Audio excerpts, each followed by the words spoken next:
ప్రార్థన.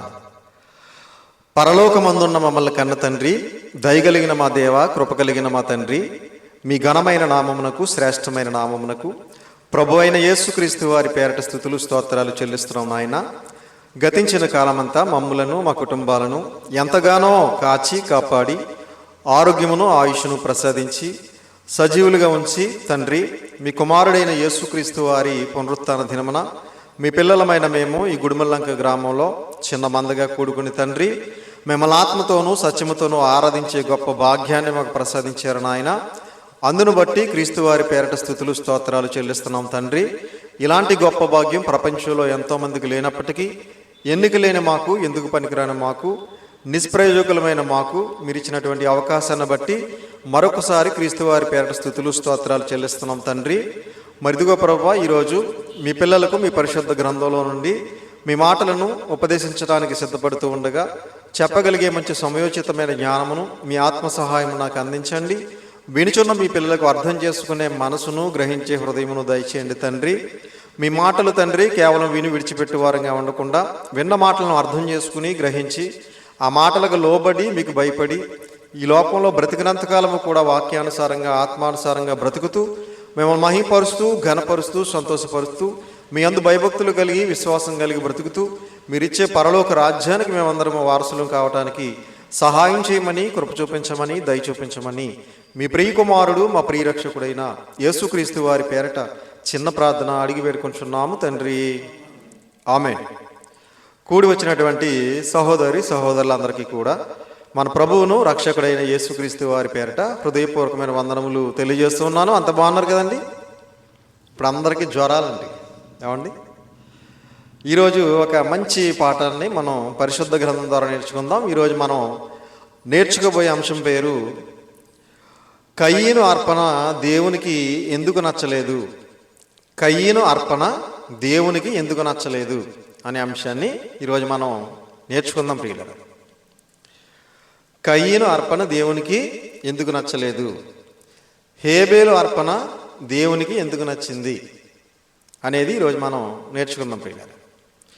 ప్రియమైన దేవుని పిల్లలారా, దేవునికి చాలామంది చాలా అర్పణలు అర్పిస్తూ ఉంటారు.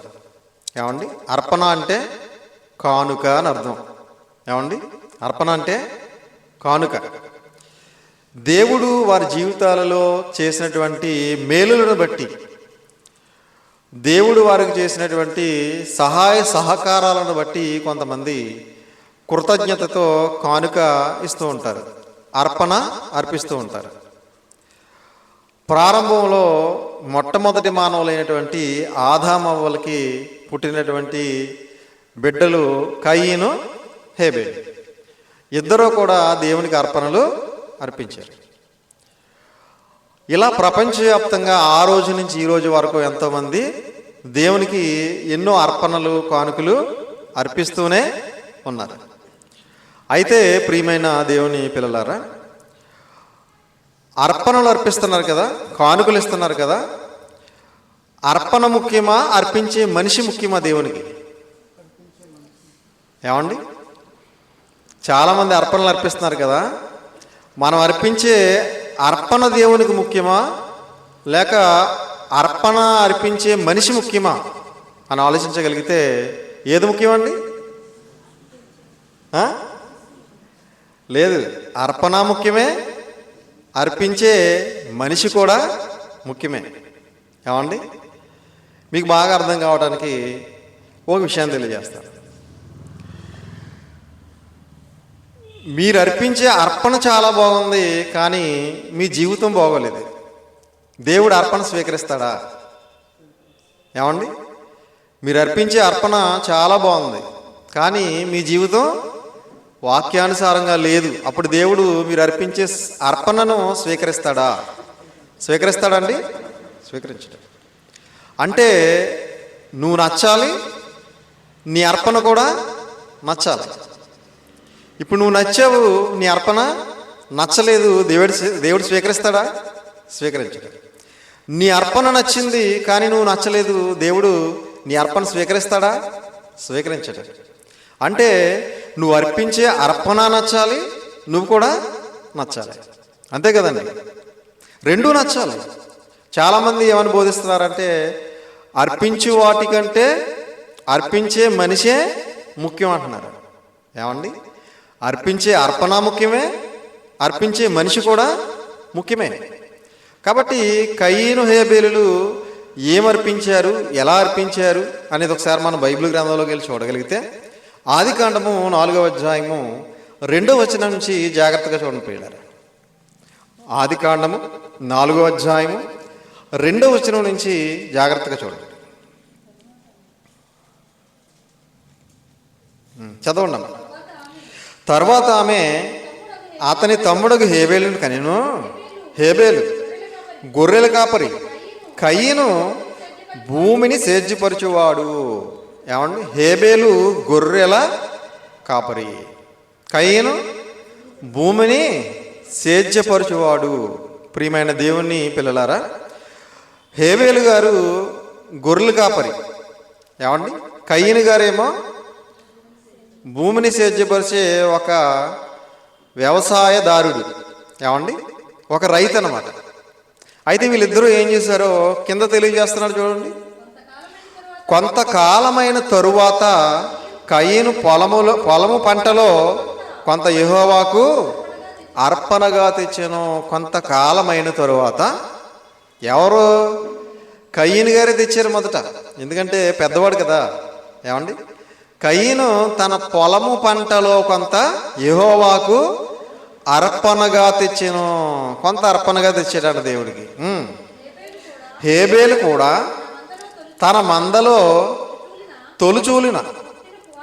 తొలుచూలిన పుట్టిన వాటిలో కొవ్విన వాటిని కొన్ని తెచ్చాను. హేబేలు గారేమో పొలం పంటలో కొంత తీసుకొచ్చారు. హేబేలు గారేమో తన మందలలో నుండి కొవ్విన వాటిని కొన్ని దేవునికి అర్పణగా తీసుకొచ్చారు ఇద్దరు కూడా. ఏమండి, ఇప్పుడు దేవుడు ఎవరు అర్పణ స్వీకరించాడు చూడండి. యెహోవా హేబేలును అతని అర్పణను లక్ష్య పెట్టెను. ఆ పదం చాలా ఇంపార్టెంట్ అండి. యెహోవా హేబేలును అతని అర్పణను లక్ష్య పెట్టెను. హేబేలును అంటే వ్యక్తిని కూడా లక్ష్య పెడుతున్నాడు చూడండి దేవుడు. అర్పణను అంటే అర్పణను కూడా లక్ష్య పెడుతున్నాడు దేవుడు. ఒక వ్యక్తి ఏదైనా దేవునికి ఇవ్వాలి అని అనుకున్నప్పుడు దేవుడు ఆ వ్యక్తిని చూస్తాడు, ఆ వ్యక్తి ఇచ్చే కానుకను కూడా చూస్తాడు. రెండూ బాగుండాలి. అర్థమవుతుందా? ఇచ్చే వ్యక్తి జీవితం బాగుండాలి, ఇచ్చే కానుక కూడా, ఇచ్చే అర్పణ కూడా బాగుండాలి. ఇచ్చే వ్యక్తి జీవితం బాగోలేదు, ఇచ్చే అర్పణ బాగుంది, దేవుడు స్వీకరిస్తాడా? స్వీకరించాడు. ఏమండి, ఇచ్చే అర్పణ ఇచ్చే వ్యక్తి జీవితం బాగుంది, అర్పణ బాగోలేదు, దేవుడు స్వీకరిస్తాడా? స్వీకరించాడు. మీకు ఉదాహరణకి బాగా అర్థం కావడానికి ఒక విషయం చెప్తాను. మీరు ఎవరింటికో బంధువుల ఇంటికి వెళ్ళారు, స్నేహితుల ఇంటికి వెళ్ళారు అనుకుందాం ఒక 5 నిమిషాలు. అక్కడ మీరు ఎండను వచ్చారని చెప్పి అప్పుడే ఒక జ్యూసు, ఏదో ఒక జ్యూసు, ఏ బత్తాయి జ్యూసో ఏదో చేసుకొచ్చి మీకు ఇచ్చారు ప్రేమతో. అయితే వాళ్ళ చేతుల నిండా గజ్జి తామర ఉందనుకోండి, చిడిమి ఉందనుకోండి. ఇప్పుడు మీరు ఏం పర్వాలేదులే, జ్యూస్ చాలా బాగుంది కదా అని చెప్పి గబగబా తాగేస్తారా? ఏమండి, మీరు ఇచ్చే వ్యక్తిని చూస్తారు, ఇచ్చిన జ్యూస్ను కూడా చూస్తారు. ఏమండి, వ్యక్తి బాగుంటే నాకేంటి, బాగోకపోతే నాకేంటి, నాకు ఇచ్చే జ్యూస్ బాగుంది కదా అనుకుని ఎవడో కంగారు పడి తాగడు. ఏమండి, అక్కడ దాహం వేసినా ఏమని చెప్తారు? జస్ట్ ఇప్పుడే ఇక్కడ తాగి వచ్చానండి, వద్దండి ప్లీజ్ అంటారు. అవును కదండి? కాబట్టి ఇచ్చే వ్యక్తి బాగుండాలి, అలాగే ఇచ్చే జ్యూస్ కూడా బాగుండాలి. ఇక్కడ దేవుడు హేబేలును అతని అర్పణను లక్ష్య పెట్టెను. ప్రియమైన దేవుని పిల్లలారా, దేవుడు ఇచ్చే వ్యక్తిని చూస్తాడు, ఇచ్చే కానుకను కూడా చూస్తాడు. ఏమండి, ఇచ్చే వ్యక్తి బాగోలేదనుకోండి, ఇచ్చే వ్యక్తి జీవితం బాగోలేదు, ఇచ్చే వ్యక్తి ప్రవర్తన బాగోలేదు, ఇచ్చే వ్యక్తి క్రియలు బాగోలేదు, ఇచ్చే వ్యక్తి మాటలు బాగోలేదు, ఆలోచనలు బాగోలేదు, జీవిత విధానం బాగోలేదు, దేవుడు స్వీకరిస్తాడా? స్వీకరిస్తాడా అండి? స్వీకరించాడు. ఇచ్చే వ్యక్తి జీవితం బాగోలేనప్పుడు కానుకలే కాదు, నీ పాటలు కూడా స్వీకరించడు. అర్థమవుతుందండి? నీ ప్రార్థన కూడా వినడు, నీ కానుకలు స్వీకరించడు. దేవుడు నువ్విచ్చే కానుకలు కానీ, నువ్వు పాడే పాటలు కానీ, నీ ప్రార్థన కానీ దేవుడు స్వీకరించాలంటే ముందు ఏం బాగుండాలి? నీ జీవితం బాగుండాలి, నీ ప్రవర్తన బాగుండాలి, నీ భక్తి బాగుండాలి, నీ విశ్వాసం బాగుండాలి. నీ జీవితం బాగోకుండా, నీ క్రియలు బాగోకుండా, నీ బ్రతుకు బాగోకుండా, నీ ఆలోచనలు బాగోకుండా, నీ మాటలు బాగోకుండా నువ్వు దేవునికి ఎన్ని ఇచ్చినా కూడా వాటిని దేవుడు అంగీకరించడు, స్వీకరించడు. చాలామంది జీవితాలు బాగోవండి, కానీ పాటలు మాత్రం చాలా అద్భుతంగా పాడతారు. చాలామంది ప్రవర్తన అస్సలు బాగోదు, ప్రార్థన మాత్రం చాలా అద్భుతంగా చేస్తూ ఉంటారు. చాలామంది భయంకరమైనటువంటి నీచమైన కార్యక్రమాలు చేస్తారు, ప్రసంగాలు మాత్రం దంచేస్తూ ఉంటారు. ఏమండి? దేవుడు అంగీకరిస్తాడా? ఏమండి? మన జీవితం బాగోలేనప్పుడు, మన ప్రవర్తన వాక్యానుసారంగా లేనప్పుడు, మన జీవితం దేవునికి నచ్చినప్పుడు మనం ప్రార్థన చేసినా, పాటలు పాడినా, ప్రసంగాలు చేసినా, కానుకలు ఇచ్చినా దేవుడు వాటిని అంగీకరించడు. ఎందుకంటే హేబేలును అతని అర్పణను లక్ష్య పెట్టాను. అంటే ఇచ్చే వ్యక్తిని చూస్తాడు, ఇచ్చే అర్పణను కూడా దేవుడు చూస్తాడు. కాబట్టి ప్రియమైన దేవుని పిల్లలారా, మన జీవితం బాగుండాలి, మనం ఇచ్చే కానుక కూడా దేవునికి నచ్చాలి, మనం నచ్చాలి, మనం ఇచ్చే కానుక కూడా నచ్చాలి. రెండిట్లో ఏది నచ్చకపోయినా దేవుడు అంగీకరించడు. ఇక కయీను ఇంకా 5వ వచనం చూడండి. ఇప్పుడు కయీనును అతని అర్పణను ఆయన లక్ష్య పెట్టలేదు, కాబట్టి కయీనుకు మిక్కిలి కోపం వచ్చి అతడు తన ముఖము చిన్నబుచ్చుకొనగా, యెహోవా కయీనుతో, నీకు కోపమేలా? ముఖము చిన్నబుచ్చుకొని ఉన్నావేమి? నీవు సత్క్రియ చేసిన ఎడల తలనెత్తుకొనవా? సత్క్రియ చేయని ఎడల వాకిట పాపము పొంచి ఉండును. 7వ వచనం అందరూ చూడాలి. 7వ వచనం, నీవు సత్క్రియ చేసిన ఎడల తల ఎత్తుకొనవా? సత్క్రియ చేయని ఎడల వాకిట పాపము పొంచి ఉండును. అంటే కయీను గారు ఏం క్రియలు చేస్తున్నారనమాట? ఏమండి? సత్క్రియలు చేయట్లేదు ఆయన. ఏ క్రియలు చేస్తున్నాడు? దుష్టక్రియలు, దుష్క్రియలు చేస్తున్నాడు. అందుకే నువ్వు తల ఎత్తుకొనవా అన్నాడంటే తల దించుకున్నాడు అనమాట దేవుని దగ్గర. అర్థమవుతుందండి? కయీను అర్పణ ఎప్పుడైతే దేవుడు స్వీకరించలేదో వెంటనే కోపం వచ్చేసింది పాపం ఈయనకి. ఏమండి? నా అర్పణ ఎందుకు స్వీకరించలేదు, నా తమ్ముడు అర్పణ ఎందుకు స్వీకరించాడు అని కోపం తెచ్చుకున్నాడు. కానీ నా క్రియలు బాగోలేదు కదా, నేను దుష్క్రియలు చేస్తున్నాను కదా, సత్క్రియలు చేయట్లేదు కదా అని అనుకోలేదు. ఏమన్నా? అందుకే దేవుడు అంటున్నాడు, నీవు సత్క్రియ చేసిన ఎడల నువ్వు తలెత్తుకొనవా? నువ్వు సత్క్రియ చేయని ఎడల వాకిట పాపము పొంచి ఉండును.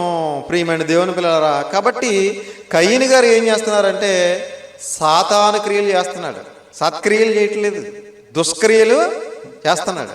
ప్రియమైన దేవుని పిల్లలారా, ఇంతకీ కయీను అర్పణను దేవుడు ఎందుకు స్వీకరించలేదు, హేబేలు అర్పణను దేవుడు ఎందుకు స్వీకరించాడు అనేది ఒకసారి మనం బైబిల్ గ్రంథంలోకి వెళ్ళి చూడగలిగితే, హెబ్రీ పత్రిక 11వ అధ్యాయము 4వ వచనం జాగ్రత్తగా చూడండి పిల్లరా. కయీను అర్పణ దేవుడు ఎందుకు స్వీకరించలేదు, హేబేలు అర్పణను దేవుడు ఎందుకు స్వీకరించాడు అని మనం ఆలోచించగలిగితే, హెబ్రీలకు రాసిన పత్రిక 11వ అధ్యాయము 4వ వచనం చూడండి, చదవండి. విశ్వాసమును బట్టి హేబేలు కయీను కంటే శ్రేష్టమైన బలి దేవునికి అర్పించేను. చాలండి, తీసారమ్మా? హెబ్రీ పత్రిక 11వ అధ్యాయం 4వ వచనం అందరూ చూడాలి. విశ్వాసమును బట్టి కయీను హేబేలు గారు దేన్ని బట్టి అర్పణ అర్పించాడు దేవునికి? విశ్వాసమును బట్టి హేబేలు కయీను కంటే శ్రేష్టమైన బలి దేవునికి అర్పించాను. అంటే హేబేలు గారికి ఏముందనమాట? విశ్వాసం ఉంది. కయీను గారికి ఏమి లేదు? విశ్వాసం ఉందండి? లేదు. చాలామంది దేవునికి ఎన్నో ఇస్తూ ఉంటారండి, ఎన్నో చేస్తూ ఉంటారు, కానీ వారికి ఏముండదంటే విశ్వాసం ఉండదు. వారు దేనికోసం ఇస్తున్నారు? మరి పేరు కోసం చేస్తూ ఉంటారు కొంతమంది. ఏమండి? కొంతమందికి పేరు అంటే వాళ్ళ పేరు చెప్తే మైకులో చాలా ఇష్టం. ఏమండి, మైకులో పేరు చెప్పించుకోవటం కోసం, అందరి ముందు డప్పు కొట్టించుకోవడం కోసం కొన్ని కార్యక్రమాలు చేసే వాళ్ళు కూడా ఉన్నారు క్రైస్తవ్యంలో. లేరండి? పేరు కావాలి, గొప్ప కోసం చేస్తూ ఉంటారు కొంతమంది. దేవుడు చెయ్యమన్నాడు కదా అని వాక్యాన్ని బట్టి చేసేవారు తక్కువ ఉన్నారు, గొప్పల కోసం చేసేవాళ్ళు ఎక్కువగా ఉన్నారు. నాకు తెలిసిన ఆయన ఒక ఆయన ఉన్నాడండి. ఆయన ప్రతిదానికి ఆయన పేరు చెప్పాలి మైక్లో, సంఘంలో. ఏమండి, పేరు చెబితే ఏదైనా చేసేస్తాడు సంఘంలో. పాస్టర్ గారు ఏది చెబితే దానికి ముందు చెయ్యెత్తిస్తాడు అతనే. ఎందుకనుకున్నారు? అతని పేరు పదే పదే మైక్లో చెప్తూ ఉంటాడు అనమాట. పేరు కావాలి అతనికి. పరలోకం వద్దా?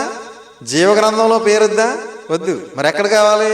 ఇక్కడ జనాల ముందు పేరు కావాలి. ప్రియమైన దేవుని పిల్లలారా, విశ్వాసమును బట్టి హేబేలు కయీను కంటే శ్రేష్టమైన బలి దేవునికి అర్పించెను. అంటే విశ్వాసమును బట్టి హేబేలు దేవునికి అర్పించాడు. కానీ కయీనుకి ఏం లేదనమాట, విశ్వాసం లేదు. అంటే మనం ఒక అర్పణ అర్పిస్తున్నామంటే, ఒక కానుక దేవునికి ఇస్తున్నామంటే, ఏదైనా దేవుని కోసం చేస్తున్నామంటే చేసే ముందు, ఇచ్చే ముందు మనకి ఏముండాలి? విశ్వాసం ఉండాలి. విశ్వాసం లేకపోతే, విశ్వాసం లేకుండా చేస్తే దేవుడు అంగీకరిస్తాడా? 6వ వచనం చూడండి, అందులోనే విశ్వాసము లేకుండా దేవునికి ఇష్టడయునుట అసాధ్యము. విశ్వాసము లేకుండా దేవునికి ఇష్టడయునుట అసాధ్యము. ఇప్పుడు కయీను గారికి ఏం లేదు? విశ్వాసం లేదు. ఏమండి, హేబేలు గారికి ఏముంది? విశ్వాసం ఉంది. అందుకే విశ్వాసమును బట్టి హేబేలు కయీను కంటే శ్రేష్టమైన బలిని అర్పించాను, దేవునికి అర్పించాడు. ప్రియమైన దేవుని పిల్లలారా, అంటే కయీను గారికి విశ్వాసం లేదు, అలాగే కయీను గారు అర్పించింది శ్రేష్టమైనది కూడా కాదు. ఇక్కడ 2 పాయింట్లు మనం గమనించాలి. కయీను గారికి విశ్వాసం లేదు, కయీను గారు ఇచ్చింది శ్రేష్టమైనది కాదు. హేబేలు గారికి విశ్వాసం ఉంది, అలాగే హేబేలు గారు శ్రేష్టమైనది అర్పించాడు. దేవునికి మనం ఏది ఇచ్చినా కూడా ఎలాంటిది ఇవ్వాలో తెలుసండి? శ్రేష్టమైనది ఇవ్వాలి. ఏమండి, అంటే మంచిది ఇవ్వాలి మనం దేవునికి ఇచ్చేది. అందుకే ద్వితీయోపదేశ కాండంలో దేవునికి ఎలాంటిది ఇవ్వాలో తెలియజేశాడు చూడండి. క్రీస్తుకు పూర్వం ద్వితీయోపదేశ కాండము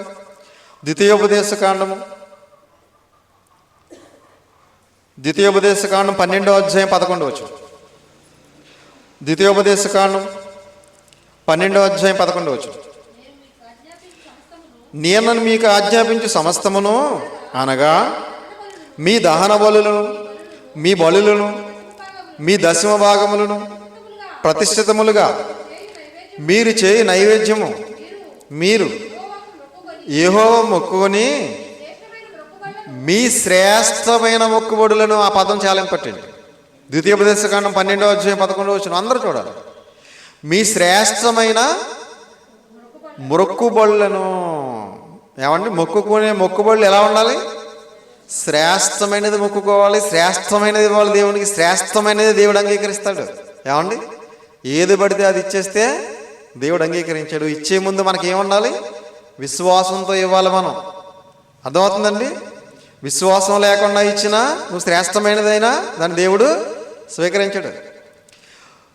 విశ్వాసం ఉండి నువ్వు ఒకవేళ శ్రేష్టం కానిది ఇచ్చినా కూడా దేవుడు దాన్ని అంగీకరించాడు. నీకు 2 ఉండాలి, విశ్వాసం ఉండాలి, నువ్వు ఇచ్చేది శ్రేష్టమైనదై ఉండాలి. ఇప్పుడు మళ్ళా చదవండి ఒకసారి 11వ వచనం అంతా.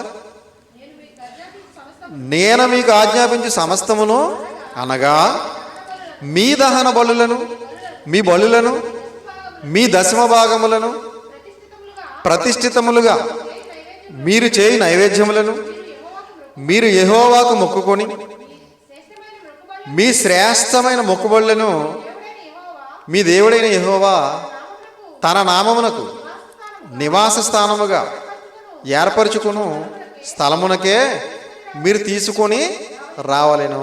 అంటే మీరు దేవునికి ఏమి సమర్పించుకుంటారో, ఏమి మొక్కుకుంటారో వాటన్నిటిని కూడా శ్రేష్టమైన వాటిని మాత్రమే దేవునికి ఇవ్వాలి, దేవుని సన్నిధికి తీసుకురావాలి అని చెప్పి క్రీస్తుకు పూర్వమే దేవుడు తెలియజేశాడు. కాబట్టి దేవునికి ఏది ఇస్తే స్వీకరిస్తాడు, ఏది పడితే అది స్వీకరించడు. శ్రేష్టమైనది ఇవ్వాలంటే మంచిది ఇవ్వాలి. ఏమండి, ఇచ్చేటప్పుడు ఏముండాలి? మనకి విశ్వాసం ఉండాలి.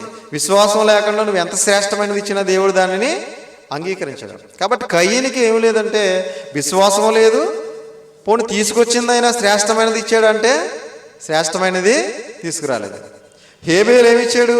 విశ్వాసంతో ఇచ్చాడు, శ్రేష్టమైనది ఇచ్చాడు. అందుకే హేబేలును అతని అర్పణను దేవుడు లక్ష్య పెట్టెను అని రాయబడింది. కాబట్టి మనం ఇచ్చే అర్పణ, మనం ఇచ్చే కానుక, మనం పాడే పాట, మనం చేసే ప్రార్థన, మనం చేసే ప్రసంగం, మనం చేసేది ఏదైనా సరే ఎలా చేయాలి అంటే విశ్వాసంతో చేయాలి, అలాగే శ్రేష్టమైనదిగా ఉండాలి. కనుక ప్రియమైన దేవుని పిల్లలారా, హేబేలు అర్పణను దేవుడు స్వీకరించాడు, కయ్యను అర్పణను స్వీకరించలేదు. ఇప్పుడు హేబేలు అర్పణను దేవుడు స్వీకరించినందుకు కయ్యను హేబేలును చంపేశాడా? ఏమండి, ఎందుకు హేబేలును కయ్యను చంపాడు అనేది ఒకసారి మనం బైబిల్ గ్రంథంలోకి వెళ్ళి చూడగలిగితే, యోహాను గారు రాసిన మొదటి పత్రిక 3వ అధ్యాయం, యోహాను గారు రాసిన మొదటి పత్రిక 3వ అధ్యాయము 12వ వచనం జాగ్రత్తగా చూడండి పిల్లలు. యోహాను గారు రాసిన మొదటి పత్రిక 3వ అధ్యాయము 12వ వచనాన్ని జాగ్రత్తగా చూడండి. మనము కయ్యను వంటి వారమై ఉండరాదు. మనము ఎలా ఉండకూడదట? కయ్యను వంటి వారమై ఉండరాదు. వాడు దుష్టుని సంబంధి అయి తన సహోదరుని చంపెను. వాడతనిని ఎందుకు చంపెను? తన క్రియలు చెడ్డవియు, తన సహోదరుని క్రియలు నీతి గలవినై ఉండెను గనుకనే కదా. ఏమండి, కయ్యను, యోహాను గారు రాసిన మొదటి పత్రిక 3వ అధ్యాయం 12వ వచనం అందరూ చూడాలి. మనము కయ్యను వంటి వారమై ఉండరాదు. మనం ఎలా ఉండకూడదు? క్రైస్తవులకు చెప్తున్నాడు ఈ మాట, ప్రపంచ క్రైస్తవులకు చెబుతున్న అద్భుతమైన మాట. మనం కయ్యనులాగా ఉండకూడదు. మరి ఎలా ఉండాలి? హేబేలులా ఉండాలి. ఏమండి, కయ్యనులా ఉండొద్దు అన్నాడంటే ఎవరిలా ఉండమని? హేబేలులా ఉండండి అని, అంతే కదండి. ఏమండి, కయ్యను అర్పణ దేవుడు స్వీకరించలేదు, హేబేలు అర్పణ స్వీకరించాడు అంటే మనం ఎలా ఉంటే స్వీకరిస్తాడు? హేబేలులా ఉంటేనే మన అర్పణ స్వీకరిస్తాడు, కయ్యనులా ఉంటే మన అర్పణ స్వీకరించాడు. అందుకే మీరు కయ్యను వంటి వారై ఉండరాదు. ఎందుకు ఉండకూడదు కయ్యనులాగా మనం? ఏమండి, కింద చెప్తున్నా చూడండి. వాడు ఎవరి సంబంధి? దేవుని సంబంధి కాదు వాడు. ఏమండి, దేవునికి వాడికి సంబంధం లేదు. ఎవరితో సంబంధం పెట్టుకున్నాడు? ఏమండి, దేవునితో సంబంధం తెంచుకుని దుష్టునితో సంబంధం పెట్టుకున్నాడు. చాలామంది చూడండి, బాప్తిసాలు తీసుకుని కొంతకాలం దేవునితో సంబంధం పెట్టుకుని దేవునితో సంబంధం కలిగి బ్రతికి మరలా సంబంధాన్ని తెంచుకుని మరలా ఎవరితో సంబంధం పెట్టుకుంటున్నారు? ఏమండి, సాతాను సంబంధులుగా మారిపోతున్నారు, అపవాది అనుచరులుగా మారిపోతున్నారు, మరలా లోకంలో కలిసిపోతున్నారు, పాపంలో పడిపోతున్నారు. ప్రియమైన దేవుని పిల్లలారా, దేవునితో ఏర్పరచుకున్న సంబంధాన్ని మన తుదిశ్వాస విడిచిపెట్టే వరకు కూడా కొనసాగించాలి. తలదించి తాళి కట్టించుకున్న తర్వాత భారీగా ఆ సంబంధాన్ని ఎప్పటి వరకు కొనసాగించాలి? తుదిశ్వాస విడిచిపెట్టే వరకు కొనసాగించాలి. కానీ ఈరోజు చాలామంది ఏం చేస్తున్నారు? ఆ సంబంధాన్ని మధ్యలోనే తెంచుకుని మరలా వేరే వేరే అక్రమ సంబంధాలు పెట్టుకుని రకరకాల వ్యవహారాలు చేస్తున్నారు ఈరోజు. చేస్తలేదా? క్రైస్తవ్యంలోనే సిగ్గుమాలిన పనులు చేస్తున్నారు ఈరోజు. ప్రియమైన దేవుని పిల్లలారా, కాబట్టి వాడు ఎవరి సంబంధి? దుస్తుని సంబంధి, దేవుని సంబంధి కాదు అతను. దేవునికి అతనికి సంబంధం లేదు. ఏమండి, వాడు దుష్టుని సంబంధి అయి తన సహోదరుని చంపాను. సాతాను సంబంధి కాబట్టి సహోదరుని ఏం చేశాడు? చంపేశాడు. అదే దేవుని సంబంధి అయితే చంపుతాడా? అతను నిజంగా కయ్యను దేవునిలో ఉండుంటే, అతనికి విశ్వాసం ఉండుంటే, అతను తెచ్చింది శ్రేష్టమైనది అయి ఉంటే అతను తన సహోదరుని చంపుండేవాడా? చంపుండేవాడండి? చంపుండేవాడు కాదు. ఎందుకంటే నా రక్తం పంచుకు పుట్టిన నా సహోదరుడు, ఇతను నేను ఎందుకు చంపాలి, ఎందుకు బాధ పెట్టాలి అనుకునేవాడు. అంతే కదండి. కాబట్టి ఈరోజు చాలామంది చూడండి, క్రైస్తవ్యంలోనే ఆస్తుల కోసం అన్నదమ్ములే చచ్చిపోతున్నారు, కొట్టుకుని చంపేసుకుంటున్నారంటే వారు ఎవరి సంబంధులు? దేవుని సంబంధులు కాదు వాళ్ళు. ఏమంటే దుష్టుని సంబంధులు. కాబట్టి ఈ లోకంలో ఉన్న ధనం కోసం, లోకంలో ఉన్న ఆస్తుల కోసం, లోకంలో ఉన్న బంగారం కోసం చంపేసుకుంటున్నారు ఒకరినొకరు. ఏమండి, ప్రియమైన దేవుని పిల్లలారా, ప్రారంభంలో మొట్టమొదటి హత్య ఎక్కడ జరిగిందంటే ఇదిగో ఇక్కడే జరిగింది. సొంత అన్నగారు సొంత తమ్ముడిని చంపేశాడంటే ఇతను సాతాను సంబంధిగా బ్రతుకుతున్నాడు. వాడు దుష్టుని సంబంధి అయి ఉండి తన సహోదరుని చంపెను. వాడు అతనిని ఎందుకు చంపెను? తన క్రియలు చెడ్డవియు తన సహోదరుని క్రియలు నీతి గలవినై ఉండెను కదా. అంటే అతని క్రియలు ఎలా ఉన్నాయట? చెడ్డగా ఉన్నాయట. అంటే దుష్ట క్రియలు చేస్తున్నాడు అనమాట. ఏమండి? సాతాను క్రియలు చేస్తున్నాడు. కానీ హేబేలు గారి క్రియలు ఎలా ఉన్నాయి? నీతిగా ఉన్నాయట. నీతిగా ఉన్నాయి. అంటే మన క్రియలు ఎలా ఉండాలి? ఇప్పుడు మనం చేసే ప్రతి దాంట్లోనూ నీతి ఉండాలి. నీతి క్రియలు చేయాలి మనం. ఏమండి? దుష్ట క్రియలు దుష్క్రియలు మనం చేయకూడదు. అలా చేస్తే మనం కయ్యను వంశంలోకి వెళ్తాం, కయ్యను జాబితాలోకి వెళ్తాం, సాతాను సంబంధుల జాబితాలోకి వెళ్తాం. కనుక హేబేలు గారి క్రియలేమో నీతిగా ఉన్నాయి, కయ్యను గారి క్రియలేమో ఎలా ఉన్నాయి? చెడ్డ క్రియలు, దుష్క్రియలు చేస్తున్నాడు. అందుకే హేబేలు క్రియలు నీతిగా ఉన్నాయి కాబట్టి, కయ్యను క్రియలు చెడ్డగా ఉన్నాయి కాబట్టి హేబేలుని చంపేశాడు. ప్రియమైన దేవుని పిల్లలారా, కాబట్టి మన క్రియలు ఎప్పుడు కూడా వాక్యానుసారమైన క్రియలై ఉండాలి. దేవుడు క్రియలను బట్టే మనకు తీర్పు తీరుస్తాడు. అందుకే సమూయేలు గారు రాసిన మొదటి గ్రంథం 2వ అధ్యాయం చూడండి ఒకసారి. సమూయేలు గారు రాసిన మొదటి గ్రంథం 2వ అధ్యాయం 3వ వచనం. దేవుడు దేనిని బట్టి తీర్పు తీరుస్తాడో ఒకసారి మనం బైబిల్ గ్రంథంలోకి వెళ్ళి చూడగలిగితే, సమూయేలు గారు రాసినటువంటి మొదటి గ్రంథం 2వ అధ్యాయము 3వ వచనం జాగ్రత్తగా చూడండి ప్రియులారా. యెహోవా అనంత జ్ఞానియగు దేవుడు. దేవుడు ఎలాంటి జ్ఞానం కలిగిన వాడట? అనంత జ్ఞాని అంటే అర్థం ఏంటి? ఏమండి? ఆయన్ని మించిన జ్ఞానవంతులు ప్రపంచంలో మరొకడు లేడు. ఏమండి? మన జ్ఞానం ఎంత చెప్పండి, మనం ఎంత చెప్పండి. మన జ్ఞానం ఏ పాటిది అసలు? ఏమండి? ప్రపంచంలో కొంతమంది శాస్త్రవేత్తలు ఉన్నారు. వాళ్ళు కొన్ని ప్రయోగాలు చేసి కొన్ని కనిపెట్టి మా అంత జ్ఞాని లేడు ప్రపంచం అనుకుంటూ ఉంటారు. ఏమండి? మన జ్ఞానం ఏ పాటిది? మన బ్రతికి ఏ పాటిది అసలు? కాబట్టి దేవుని జ్ఞానం ముందు మన జ్ఞానం ఎందుకు పనికిరానిది. అందుకే యెహోవా అనంత జ్ఞానియగు దేవుడు, ఆయనే క్రియలను పరీక్షించువాడు. ఆయన ఏం పరీక్షిస్తాడట? క్రియలు. నీ క్రియలు ఎలా ఉన్నాయో పరీక్షిస్తాడు. ఏమండి? క్రియలు అంటే పనులు, అంతే కదండి. క్రియలు అంటే పనులు. నీ పనులు ఎలా ఉన్నాయి? నువ్వు చేసే పనులు ఎలా ఉన్నాయి? నీ పనుల్లో నీతి ఉందా లేదా? నీ పనుల్లో పరిశుద్ధత ఉందా లేదా? నీ పనుల్లో యథార్థత ఉందా లేదా అనేది దేవుడు పరలోకం నుంచి చూస్తూ ఉంటాడు. నువ్వు చేసే పనుల్లో నీతి, నిజాయితీ, యథార్థత, పరిశుద్ధత ఇలాంటివి లేవనుకోండి, దేవుడు నువ్వు చేసే ప్రార్థన అంగీకరించడు, నువ్వు ఇచ్చే కానుక స్వీకరించడు, నువ్వు ఇచ్చే అర్పణ స్వీకరించడు. నువ్వు చేసేది ఏది కూడా దేవునికి నచ్చదు. నువ్వే నచ్చినప్పుడు నువ్వు ఇచ్చే కానుక ఎలా నచ్చుతుంది? నచ్చుతుందండి? నచ్చదు. నువ్వు ఇచ్చే కానుక మంచిదైనా నువ్వు మంచిగా లేనప్పుడు నువ్వు నచ్చవు, నీ కానుక నచ్చదు దేవుడికి. అందుకే ఆయన క్రియలను పరీక్షించేవాడు. మన క్రియలను బట్టే మనకి తీర్పు. అందుకే ఇందాక వాక్యపఠనం చేసుకున్నాం కదా, యెహెజ్కేలు గ్రంథం 24వ అధ్యాయం 14వ వచనం చూడండి. యెహెజ్కేలు గ్రంథం 24:14. యెహెజ్కేలు గ్రంథం 24వ అధ్యాయం 14వ వచనం.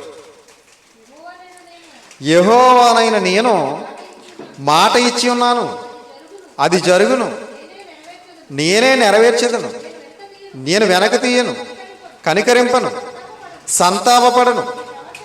నీ ప్రవర్తనను బట్టి నీ క్రియలను బట్టి నీకు శిక్ష విధింపబడును. తీసారమ్మా? అందరూ చూడాలి, జాగ్రత్తగా వినాలి, చాలా ఇంపార్టెంట్ ఇది. యెహెజ్కేలు గ్రంథం 24వ అధ్యాయం 14. మరలా, యెహోవానైన నేను మాట ఇచ్చి ఉన్నాను. దేవుడు మాట ఇస్తున్నాడంట. ఏంటా మాట? ఏమండి? చదవండి ఇప్పుడు. అది జరుగును, నేనే నెరవేర్చేదను, నేను వెనక తీయను. నెరవేర్చేది ఎవడు? దేవుడే. ఎందుకంటే మాట ఇచ్చింది ఆయనే, నెరవేర్చేది ఆయనే. అది జరుగుతుంది అంటున్నాడు. కనికరింపను, కనికరించడంట. ఏమండి? సంతాపపడను, బాధపడను. నీ ప్రవర్తనను బట్టి నీ క్రియలను బట్టి నీకు శిక్ష విధింపబడును. ఎంత అద్భుతంగా ఉందో చూడండి. నీ ప్రవర్తనను బట్టి నీ క్రియలను బట్టి నీకు శిక్ష విధింపబడును. అంటే మన ప్రవర్తనను బట్టి, మన క్రియలను బట్టి దేవుడు మనకి ఏమిస్తాడు? శిక్ష. అర్థమవుతుందండి? మన ప్రవర్తన బాగోలేదు, మన క్రియలు బాగోలేదు అనుకోండి, ఏం చేస్తాడు దేవుడు? మనకి శిక్ష విధిస్తాడు. కనుక హేబేలు గారు ప్రవర్తన బాగుంది, హేబేలు గారి క్రియలు బాగున్నాయి. అందుకే దేవుడు అతని అర్పణను, హేబేలు అర్పణను స్వీకరించాడు. కయీను క్రియలు బాగోలేదు, కయీను అర్పణ బాగోలేదు. అందుకే కయీను అర్పణ స్వీకరించలేదు, కయీనును కూడా స్వీకరించలేదు. కయీనుకి శిక్ష కూడా విధించాడు. నువ్వు దేశదిమ్మరవై తిరుగుతావు అన్నాడు. ప్రియమైన దేవుని పిల్లలారా, కనుక దేవుడు మన క్రియలను బట్టి, మన ప్రవర్తనను బట్టి మనకి శిక్ష విధిస్తాడు. అందుకే అపోస్తులైన పౌలు గారి ద్వారా ఒక అద్భుతమైన మాట తెలియజేశాడు. రోమాపత్రిక 2వ అధ్యాయం, రోమిలికి రాసిన పత్రిక 2వ అధ్యాయం 6వ వచనం చూడండి. రోమిలికి రాసిన పత్రిక 2వ అధ్యాయం 6వ వచనం. ఆయన ప్రతి వానికి వాని వాని క్రియలు చొప్పున ప్రతిఫలం ఇచ్చును. ఆయన ప్రతి వానికి వాని వాని క్రియలు చొప్పున ఏమిస్తాడు? ప్రతిఫలం. అంటే మన క్రియలు ఎలా ఉండాలి? ఇప్పుడు ఏమండి, మన క్రియలు ఎలా ఉండాలి? కయీనులా ఉండాలా? హేబేల్లా ఉండాలా? హేబేల్లా ఉండాలి. ఎందుకంటే హేబేలు క్రియలు నీతి గలవగా ఉన్నాయి, కయీను క్రియలు చెడ్డగా ఉన్నాయి, దుష్క్రియలుగా ఉన్నాయి. అందుకే ప్రారంభంలోనే అన్నాడు, నువ్వు సత్క్రియ చేసిన ఎడల నువ్వు తల ఎత్తుకొనవా, నువ్వు దుష్క్రియ చేసిన ఎడల ఏమన్నాడు? నువ్వు దుష్క్రియ చేసిన ఎడల నువ్వు తల దించుకుంటావు అన్నాడు. కాబట్టి ప్రియమైన దేవుని పిల్లలారా, మనం నీతి క్రియలు కలిగిన వారుగా ఉండాలి. మన క్రియలను బట్టి మనకు దేవుడు ప్రతిఫలం ఇస్తారంటున్నాడు. మళ్ళా చదవండి, రోమిలికి రాసిన పత్రిక 2వ అధ్యాయం 6వ వచనం. ఆయన ప్రతి వానికి వాని వాని క్రియలు చొప్పున ప్రతిఫలం ఇచ్చును. సత్క్రియను ఓపికగా చేయుచు మహిమను, ఘనతను, అక్షయతను వెతక వారికి నిత్య జీవమునిచ్చును. చూసారా? సత్క్రియను ఓపికగా చేయొచ్చు. సత్క్రియ అంటే సత్య సంబంధమైన క్రియ, వాక్యానుసారమైన క్రియలు మనం చేసినట్లయితే మహిమను, అక్షయతను వెతికిన ఎడల ఆయన ఏం చేస్తాడంటే మనకి నిత్య జీవమును ఇచ్చును. కాబట్టి ప్రియమైన దేవుని పిల్లలారా, కయీను అర్పణ దేవుడు ఎందుకు స్వీకరించలేదు, హేబేలు అర్పణ దేవుడు ఎందుకు స్వీకరించాడు అంటే, కయీను విశ్వాసం లేకుండా, శ్రేష్టమైనది తేకుండా, దేవుడు అతని క్రియలు నీతిగలవుగా లేకుండా అతను అర్పణ తీసుకొచ్చాడు. అందుకే అతను అర్పణ స్వీకరించలేదు. హేబేలు అర్పణ ఎందుకు స్వీకరించాడంటే, తెచ్చింది విశ్వాసంతో తెచ్చాడు, శ్రేష్టమైనది తెచ్చాడు, అతని క్రియలు నీతిగలవుగా ఉన్నాయి, అతని జీవిత విధానం దేవునికి ఇష్టమైన మార్గంలో ఉంది. కనుక అతని అర్పణను, అతనును దేవుడు లక్ష్య పెట్టాడు. కయీను అర్పణను దేవుడు స్వీకరించలేదు. కనుక ప్రియమైన దేవుని పిల్లలారా, దేవునికి మనం నచ్చాలంటే ముందు మన జీవితం నచ్చాలి, మన ప్రవర్తన నచ్చాలి, మన బ్రతుకు నచ్చాలి, మన క్రియలు నచ్చాలి. తర్వాత మన అర్పణ కూడా శ్రేష్టమైనది తేవాలి, అది కూడా విశ్వాసంతో తేవాలి. అప్పుడు దేవుడు మనల్ని అంగీకరిస్తాడు, మన అర్పణను కూడా దేవుడు అంగీకరిస్తాడు. కాబట్టి అందరూ కూడా ఆ విధమైన జీవితాన్ని జీవించాలని ప్రేమపూర్వకంగా తెలియజేస్తూ ఈ మాటలు ముగిస్తున్నాను. అందరికీ వందనాలు.